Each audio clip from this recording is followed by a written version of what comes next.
Ky kapitull ka të bëjë me dhënien e një pasqyre të përgjithshme të Excelit.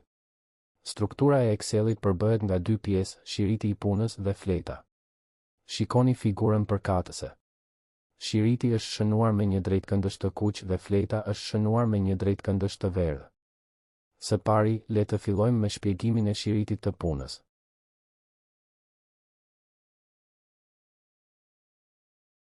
Shiriti ofron shkurtore për komandat e Excelit.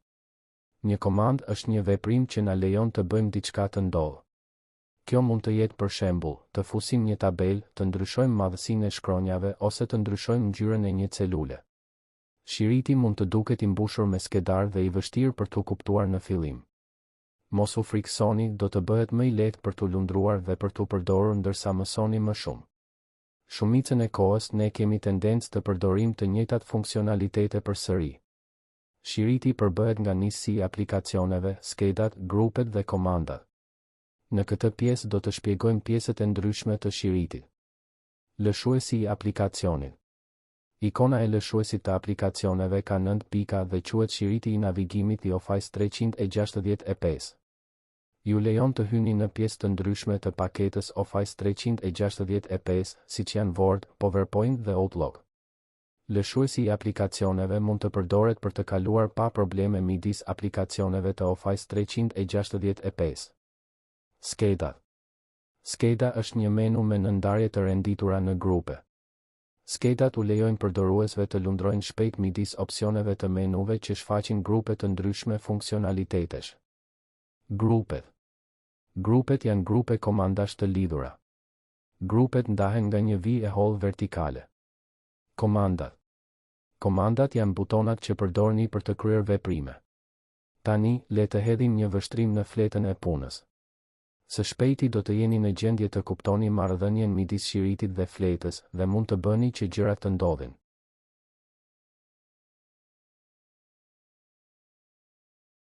Fleta është një bashkësi rreshtash dhe shtyllash.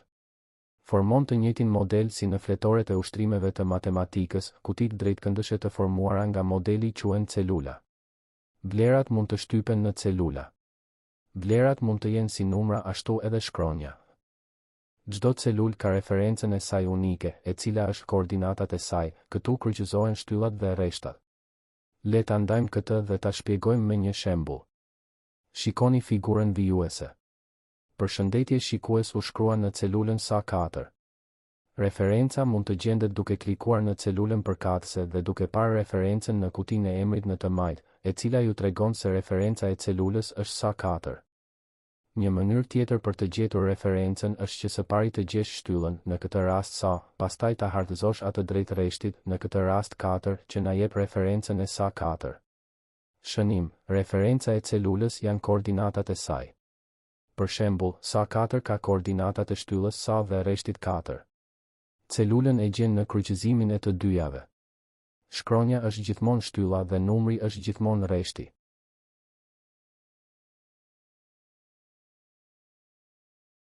Kur krijoni një libër pune të ri, filloni me një fletë si parazgjedhje. Mund të keni shumë fletë në një libër pune. Fletë të reja mund të shtohen dhe hiqen.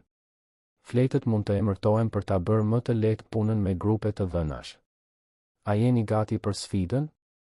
Le të krijojmë 2 fletë të reja dhe t'u japim emra të dobishëm. Këshill, mund të përdorni tastin Shift plus F11 për të krijuar fletë të reja.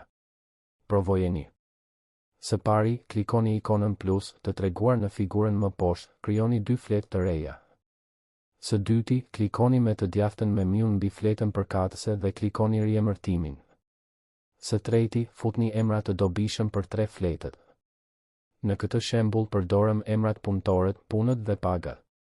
Kjo është një strukturë tipike kur punoni me të dhëna. Punë e mirë.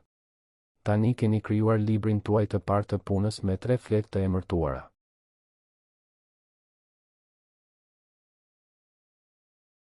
Libri i punës ka 2 komponentë kryesor, shiritin dhe fletën. Shiriti përdoret për të lundruar dhe për të aksesuar komandat.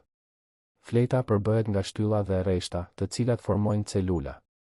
Çdo celul ka referencën e saj unike. Mund të shtoni fletë të reja në librin tuaj të punës dhe t'i emërtoni ato.